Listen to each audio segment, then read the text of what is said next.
Hi, my name is Tara Duncan, and today I will be discussing some ads and some sociological concepts that I've found and analyzed within a Marie Claire magazine, specifically the February 2020 issue. A quick overview of what I'll be covering. My first point will be discussing the target audience of the magazine, and then I will move on to discussing different ads and analyzing how they play into the target audience and what they represent. And then lastly, I will discuss 5 sociological concepts that I believe have been found and shown through these ads in this magazine. So first up, we've got our target audience. I believe that Marie Claire as a whole targets females, multiple races, upper middle class women, appearance-focused women, as well as all ages of women. The first ad I have represented here is the L'Oreal ad, and I feel like the major focus of this ad, besides the lipstick, is the diversity that is represented within it. We also see a representation of a strong woman with a strong lip color, a strong stance, and I believe that this plays into the concept of the Marie Claire target audience being image focused and appearance focused. They want to look beautiful, they want to look bold, and this ad essentially shows them that if you buy this lipstick, you will look beautiful, you will look bold. It's also represented by a young woman, which would be appealing to young women, and it's specifically likely aimed more at middle class than upper middle class, as it is a drugstore brand and much more accessible to everyone, but it's not a necessity, so it could be upper middle class as well. The second ad we have here would be an ad for Geico, actually. This ad was one that I was shocked to see in Marie Claire. I believe the targeted audience of this ad would be any women of any age and any race. This is such a simple ad, but represents the independence of women that is being shown and respected more currently in society.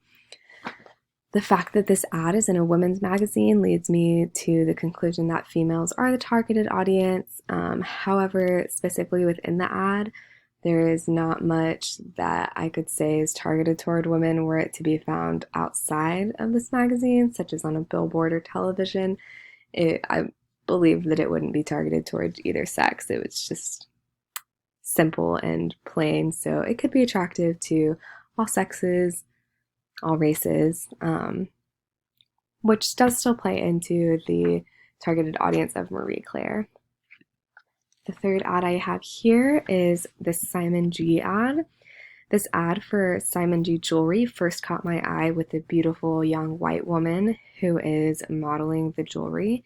The target audience is represented in this ad by the young white female who appears to be wealthy as she has all of this ornate jewelry decorating her hands. This ad suggests a higher class appeal as the discount presented in the ad, if you can see, is $150 off any platinum purchase, which means that it is likely very expensive. So this very specifically plays into the role of upper middle class being a targeted audience of Marie Claire.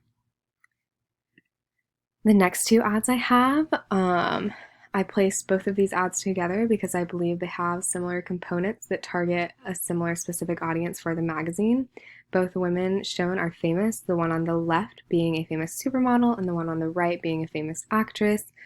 They are both selling skincare products that are geared toward looking younger, which leads me to conclude that specifically these ads are targeting older women. And as we have previously seen, a couple of ads have targeted younger women, so this plays into the idea that all women of all ages are targeted by Marie Claire. I would say due to the differences in the products, there could be a slight differentiation in who is attracted to which ad, as Aveeno tends to be a more attainable brand, and I believe that is well represented by the actress who is more well known by people rather than the more high-end brand represented by the supermodel. Next up, we have a Chanel ad for a perfume. This ad stands out to me with the representation of many different women with different hairstyles, different races. The overall target audience of the magazine, I believe, is pretty well represented, as it is a higher end perfume for women. There's, physical attraction, which would lead to the appeal for more appearance focused people. And I believe with this and with the last couple of ads, the fact that these are beautiful women using these products kind of leads to the idea that when you buy these products as a woman, you feel beautiful and you look beautiful. My final ad that I'll be discussing is this ad for Always tampons and pads. This ad for feminine products was not really a surprise for me to see, as it clearly represents the female targeted audience of the magazine. The diversity in race was refreshing to see, rather than a white model as has normally been previously used historically. I believe that it attracts a wider range of women, and just the fact that this is a public ad that is easily accessible through a easily accessible media source is really encouraging, as it directly addresses female needs. It allows feminine power to be shown, fighting the previous taboo that is put on feminine needs and feminine products. Moving on into sociological concepts, I'll be covering. I'm discussing impression management, upper middle class, pluralism, gender role socialization, and feminism. First up, I have impression management, and as the book states, this is the effort to control the impressions we make on others so that they form a desired view of us and the situation. The use of self-preservation and for performance tactics.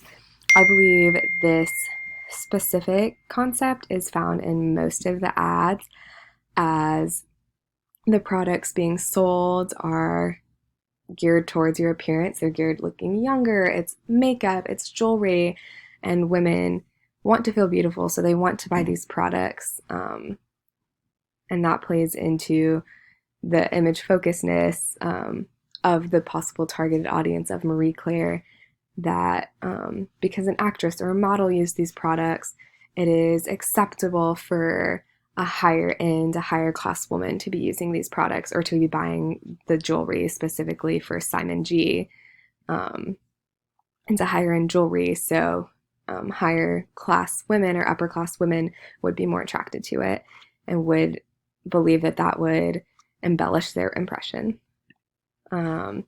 Next up, I have the topic of upper middle class. I feel like I've discussed this quite a bit throughout the different ads, but just a quick definition. This is a social class consisting of mostly highly educated professionals and managers who have considerable financial stability. They constitute about 14% of the US population. I believe this is shown pretty well through these ads, as the products being sold are not necessities. They're definitely wants, they're not needs. Therefore, women who can afford them will buy them. Women who have the money to spend on embellished jewelry, extra makeup, extra skincare, rather than just simply soap or, a wedding ring like most women wear. They're able to get all of these ornate pieces and ornate items to go into their repertoire of makeup, skincare, jewelry, accessories. So that's why I believe that a lot of the representation is geared toward upper middle class within the ads of this magazine. Next, I'm discussing pluralism. This is a cultural pattern of intergroup relations that encourages racial and ethnic variation as well as acceptance within a society. I was pleasantly shocked at how great of a job this Marie Claire magazine did of representing different cultures and different races, especially within the ads. We see multiple races represented. Not shown are some of the articles within the magazine that were photo shoots of many different races, many different cultures. There's some Asian influences, African influences, American influences. I think that was really great, and I think it's really great to see that in a mass media form that is accessible by women to promote more acceptance and variation within the society. My fourth one here is gender role socialization, and this is the lifelong process of learning to be masculine or feminine, primarily through agents of socialization. So, as the class has discussed, media is an agent of socialization, and I believe magazines, although not as popular, are still a pretty major agent of socialization or a pretty major way that women are able to perceive how they should act, how they should behave, what they should look like. And I think in all of these ads, that is represented strongly. We don't see men or transgenders, selling makeup, although that is becoming more socially acceptable and more normal. So I believe it is stigmatizing and slightly sad that we are seeing all of these products being sold strictly by women and, influencing that only women use these products. I think that's represented pretty strongly in the Marie Claire magazine. My final point is on feminism. This is the belief in social, political, and economic equality of the sexes. Also, the social movements organized around that belief. The ad that caught me the most in this topic was the Geico ad. I believe that it is super awesome that we're seeing and accepting the independence that women have rather than the historical ideas that men provide, and men are the ones who should be buying insurance, men are the ones who should be buying the house, and women should be the emotional supporters. I think those roles have completely changed, and I think even with something as simple as seeing an insurance ad in a women's magazine is a great representation of that.